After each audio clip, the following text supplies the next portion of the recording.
In recent years, a troubling narrative has gained traction in international media. It claims that white South Africans, particularly farmers, are being systematically targeted in what is described as a campaign of genocide and state-supported land seizure. This narrative has been pushed by two organizations based in South Africa, AfriForum and Solidarity. These organizations claim that white South Africans are facing violent persecution and that their land is being forcibly confiscated. They have taken this message abroad, presenting themselves as defenders of a community under siege.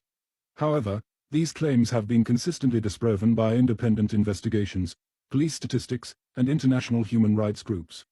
There is no evidence of a coordinated or racially motivated campaign to exterminate white South Africans. While crime is a serious problem across the country, affecting people of all races, the idea of a white genocide is a distortion of reality, crafted for political and ideological purposes.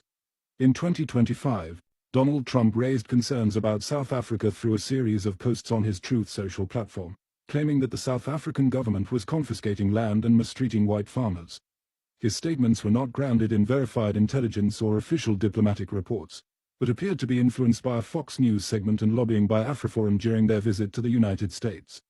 Trump subsequently announced the suspension of U.S. funding to South Africa and declared that white South African farmers facing what he described as a terrible situation would be offered refugee status and a path to citizenship in the United States.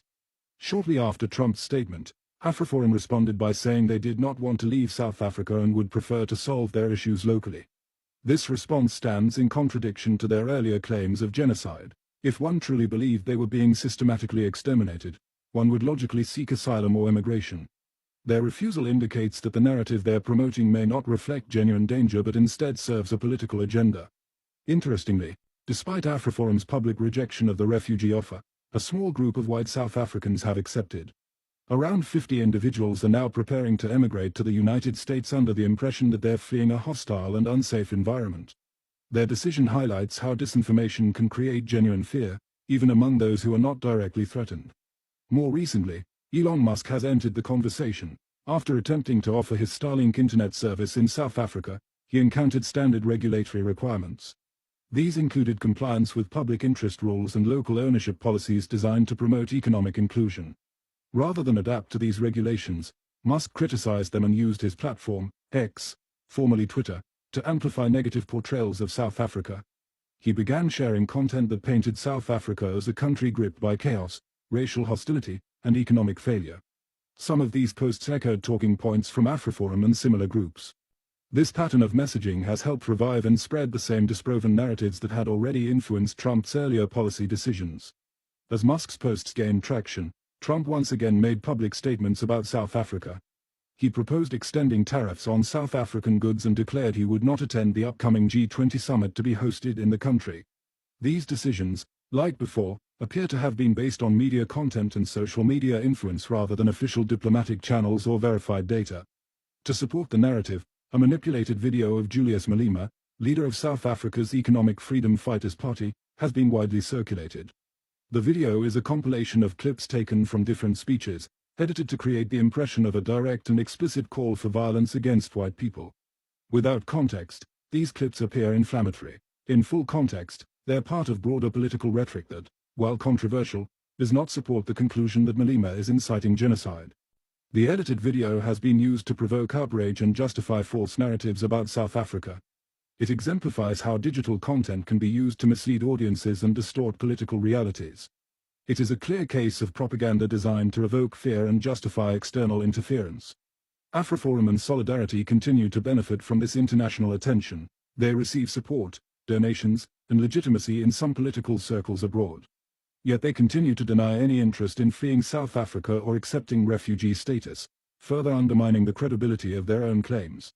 The consequences of these narratives are serious. When political leaders act on misinformation, they risk damaging diplomatic relationships, hurting economies, and further destabilizing international cooperation. South Africa faces many real challenges: crime, inequality, corruption, but these challenges are not unique, nor are they evidence of a racially targeted campaign against white people.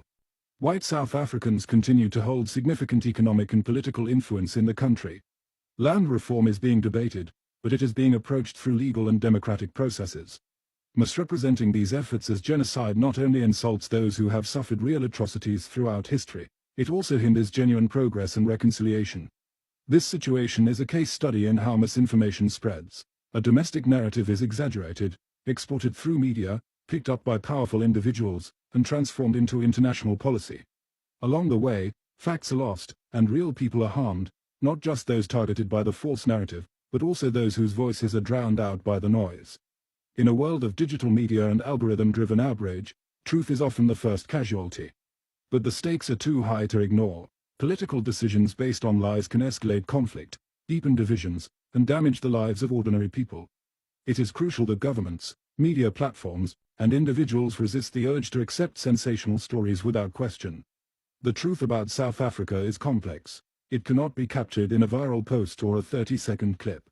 It requires context, analysis, and accountability. Misinformation, when repeated often enough by those in power, can shape perception more strongly than reality.